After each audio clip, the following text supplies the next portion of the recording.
Hey, have you ever felt so stuck in your life as though you're circling a drain and there's some sort of resistance point where you're like, I can't go back. What I've been doing is obviously not working, but I don't know how to change things up. I mean, I know there have been many times in my life where I feel like I've just hit this culmination point where it's like, people will try to give me advice on like what I used to do, and it's like, no, like if that worked, I'd still be doing it. Duh. It could be anything. You could be stuck in a relationship that's not working. You could be like in a life trap position where like your station in life just feels off, and you don't feel creative. If anything, you feel like you're suffocating, like you're just in a corner.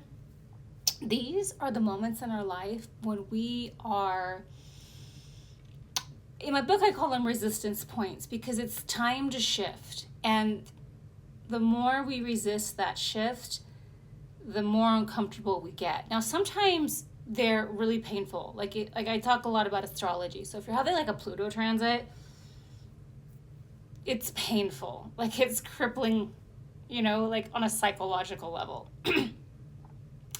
Other times it can just feel like tremendous pressure, right? Like Saturn, or you can just be so incredibly confused, Neptune, right? But either way, you're at this like resistance point where you're like, I need to shift.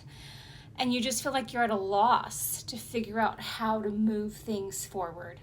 The other kind of symptom of a situation like this is you feel like you're forcing everything and nothing's really giving you positive feedback. It just feels lifeless. And so one of the most incredible principles that I learned when I was very young, like 14, and I write about this in my book, like the dummies version of like spirituality, is the law of surrender.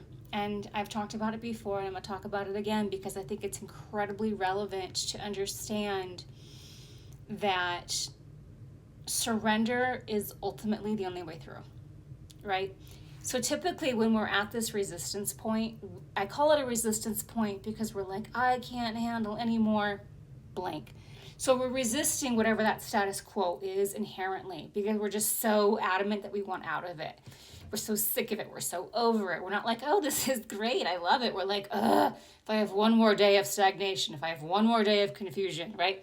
That's resistance, okay? And so the first step in moving out of that resistance and into flow again is surrender, right? What does that look like in real time? So firstly, what I tell clients to do is do it on purpose. Do the thing on purpose. Do the stagnation. Do the disharmony. Do the lack of clarity. Do the frustration. Do the pressure. Whatever that thing is that you're like, I can't handle any more of this, do it on purpose. Because if you do it on purpose, then you diffuse that resistance because now you're like, okay, I've been here a year and a half, 2 years, whatever. Like, what's one more week, right? I'm going to just do it on purpose. What that does is that frees up psychological space that you've been stuffing with your frustrations, right? Your resistance. So it frees up that space for new information, new pathways, new ideas to come in.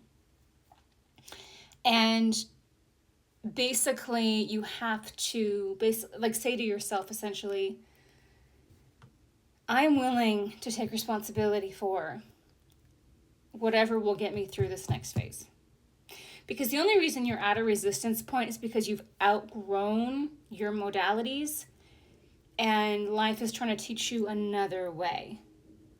Or it's trying to get you to look at a part of you that maybe needed to be healed or rectified or remedied, right? So that you can break free. So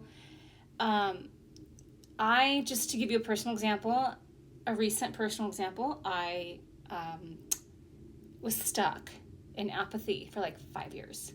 I didn't realize it though, because there was a relationship that ended and I didn't want it to end. And then I was assaulted by my former business partner. And then we had the litigation for 2.5 years, during COVID. And that just completely strangled my business and my pipeline and my teaching. I used to be an international yoga teacher, right? And I didn't realize it at the time, but like my nervous system had shut down. It was just too much. And so I kind of found myself ultimately trying to make my way through life from this apathetic place. And once I had created enough distance, I was like, I don't understand. Like, I'm not struggling with these things anymore, but yet I don't feel connected to my life either. And it took a while to finally recognize the fact that I was using apathy as a defense mechanism. And once I acknowledged that and took responsibility for that, like, once you get clear and you take responsibility, life will throw the tools right in front of you. So in my case, I had an emotional release. I actually had a doctor. I said, look, I want whatever part of me is using apathy as a defense mechanism, I want it gone. But I had the instinct to say that to him and to clear it, right? Because I couldn't quite pinpoint it anymore. I knew that I was using it as a defense mechanism, but I didn't know how to get out of it. So I just asked him to help me, right? But that was kind of like an insightful inspiration that I had. Once he cleared it, like now I can't keep up. Before he cleared it, everything was forced. Everything was stagnant. Everything felt lifeless and empty and dead. And now all the tools, all the information, all of the help, everything that I wanted before just flooded in. And for so many years, as I was struggling with that apathy, I would tell people, I'm like, look, when my yoga practice died, like, so did a big part of me, because that was the centerpiece of my life that I could rely on to nurture me, to get me through anything. So it wasn't about getting married, having babies. There was like those ideas of like that coming in to fill it weren't working. And when I tried other things, like I just tried other activities, shooting guns, like going surfing, lifting weights, I'm like, what? Nothing was really making the cut, right? And so I knew, I was like, no, there's something missing. Like whatever